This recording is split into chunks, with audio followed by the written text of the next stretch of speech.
Well, hey there. How you doing? Sorry if I'm a bit loud there. My name's Paul, this is Plan Z, and it's nice to meet you. I hope you're well. If you're new to the channel, we're exploring all things live looping.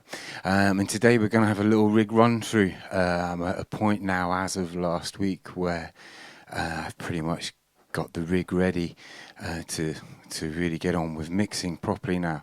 So I'm just going to do a quick run through of that, and this will be I think part of maybe 2 videos or 3 videos that will cover specific areas of my rig. There'll be one on bass and guitar routing specifically, and then one on the loopers and how I actually do that, and maybe one on my beats as well. But we'll see how we get on. They might be dull as fuck, these videos. We'll see. Quite like jamming, that's the fun bit. Anyway, but if you are interested, what's going on is usually my front of house mixer. I've got 2 mixers. I've got they're both Mackie Pro Effects 12s, but I've got a version 2 and a version 3. The version 2 has its own master graphic EQ, and the version 3 doesn't have that, but the version 3 does have the Onyx preamps, and it has a ton of effects in there, which I'm not really going to use, but when I'm working with other artists, it's nice to put them through a decent vocal mic preamp. So I have that one as my front of house, and the version 2 is the mixer that we're going to refer to from this point onwards as the pre-looper mixer. This is the one that receives all of the mix from the gear that I'm using, that we're about to run through, and sends that to the loopers. So and the loopers then send their signal off to the version 3. Today we're using the Roland Go mixer. Can't remember if I've just mentioned that or not, but usually I run a USB out of the version 3, which is tucked away, into the phone directly, and that's what the last bunch of videos have been about. And over, I'm going to do a video where there's a shootout between going USB or using the Roland Go mixer here. We'll see what that is. I'll set up a loop, do it, and then we'll take the audio and see what the difference is. Okay, back into the rig rundown. At the very beginning of the rig, we've got the guitars.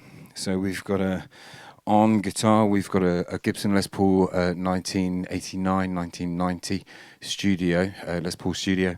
We've got a Sire P7 Marcus Miller version 2 5-string in Swamp Ash, and we've got tucked away at the back there, we've got a nylon Godin multi-axe slim electric guitar, and their 3 cables come into something down here, which there'll be an image of at the end of the video. That little red light there, yeah, that's a Gig Rig 321, and if I flick that light, it's now blue.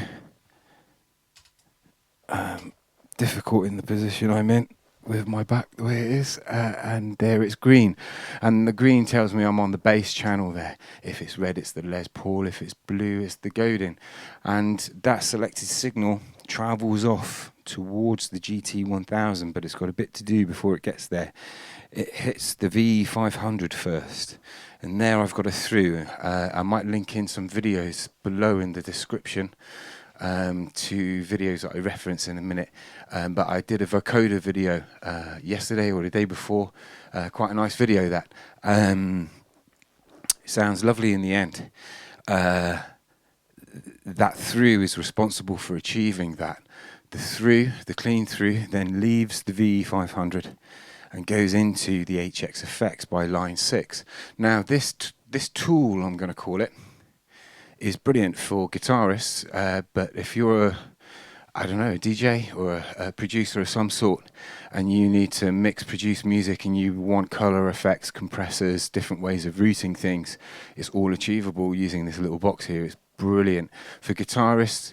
If you've got a send return on your multi-effects unit and you can get a few more effects in there, this thing's got like 120 or so effects in it: compressors, distortions, post effects, preamp effects, you name it, it's got them to really good quality. So it's a really nice unit to use. But how it works, and I've done a video on the 5 cable, I'll link it below. The input from here goes into here. I can in here add any preamp effects I want. There's a that then gets sent into the GT1000 send return, which here I can add any preamp effects I want. Any preamp effects will all be sent to the preamp of my GT1000 wherever they come from. That signal then comes out of there back into the HXeffects, whereby I've got a side chain where I can add post-amp effects in the HXeffects. So if I've got a delay that's not in the GT1000, or if I want to stack reverbs, because there's loads of reverbs in here, so I can add there in a side chain, which is like a wet-dry situation, send that back into the GT1000, where I can then apply to that signal any post-amp effects, so reverb, stacking, you know, and go crazy there in the wet dry. And if you want to know about the wet dry wet of the GT1000 on its own, I've done a video which again will be below on that in the last week or two. Now, once that signal's all at the GT1000, and once you've had a look at that a video that goes into wet dry wet, I run my bass and my guitars on this wet dry principle, which is I take the main left rights of the GT1000 stereo outs, and they go into their own dedicated channel on the pre-looper mixer. On the main out is usually, on the bass, is any frequencies that are being used above 100 Hertz and effects. And on the guitar will be my wet amps, so the guitar, the post amp effects with an amp. Go see that video, you'll understand it a bit clearer.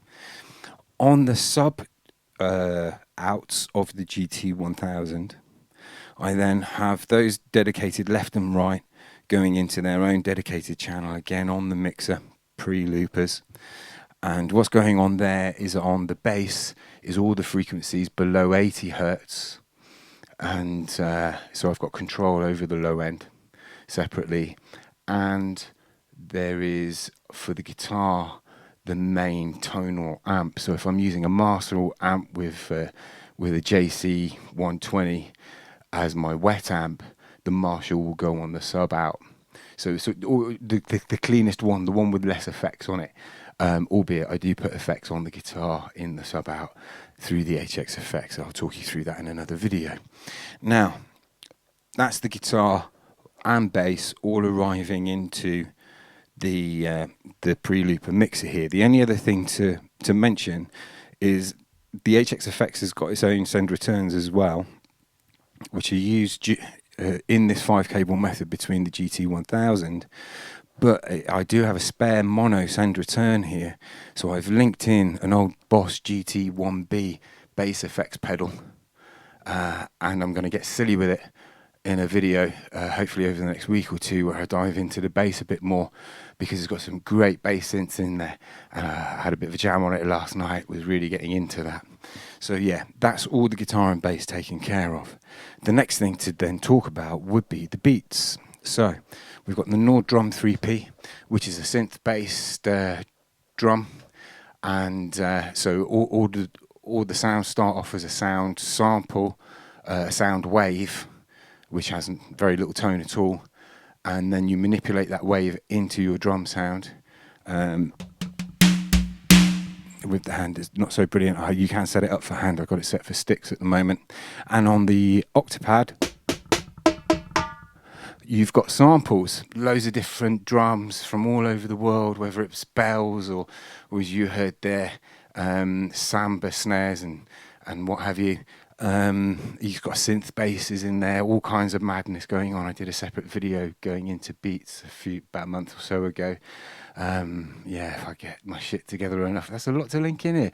I don't normally do all of that stuff, but I'll do it for this video because it's quite important if you want to get into the nitty gritty. So that Octapad can be expanded. You can add a kick drum to the N3P. I don't have that. But I do have a kick drum on the floor down here, the Boss or the Roland KT10 kick drum pedal, which is awesome, by the way. It's really good.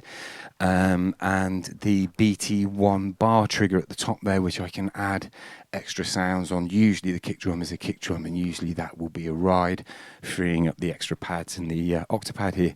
But I could add, if I want, I could add more to it. It's got more outputs on the back for you to connect, so you could add a snare drum, a hi-hat, different things. I think it's about 5 different adds you can add to it. It's really cool. So that's the beats, that's the vocals, that's the guitars. They've all come into the mixer, and that signal then goes off to this wonderful little pedal down here. I've got 2 of them, but they're slightly different. The one here, when I change it from blue to red, don't know if you can, I'm in the way, you can't see that. This pedal here, it channels the signal from the VE500 either into the loopers, so either into this mixer and then into either looper I want, or to front of house. And the other one is an ABC switcher. So this is a Bright Onion's ABC stereo switcher, which goes, A channel feeds my signal from the mixer to either the 300, the B channel goes to the 505, and the C channel at the moment isn't in use. I'm waiting for some cables which should come in a couple of weeks' time, which will allow me to feed a direct feed to front of house, so bypassing all the loopers, which would be a nice thing to have. But at some point I am looking to get my hands on an RC300 to add to this one here, because the RC505, just talking about the loopers for a second now, because that's where the signal goes to. The RC505, I actually sent mine back to Roland recently. There's a really great guy over there, I won't mention him, but he's brilliant, really nice over there. But there's nothing wrong with my RC505. It just so happens I got used to the luxury of the ADDA converters on the RC300, that actually the RC505 just felt like a toy, albeit a very fun toy. I love playing with it, it's brilliant. So if you're using vocals or guitars and you're not so worried about what happens in the low end of your guitars, then absolutely it's brilliant, it's a great looper. But if you're precious over getting that low end right, and you want your kick drums to sound right and your bass to really kind of pump through, you need the ADDA converters on the RC300 there. So there might be another one coming into the mix, and I'll be able to access that through the C channel of that Bright Onions pedal. There's also, next to this down here, I've got an FS6 pedal. That one I get to rehearsals. I'm not using it at the moment, but will be used with the RC505.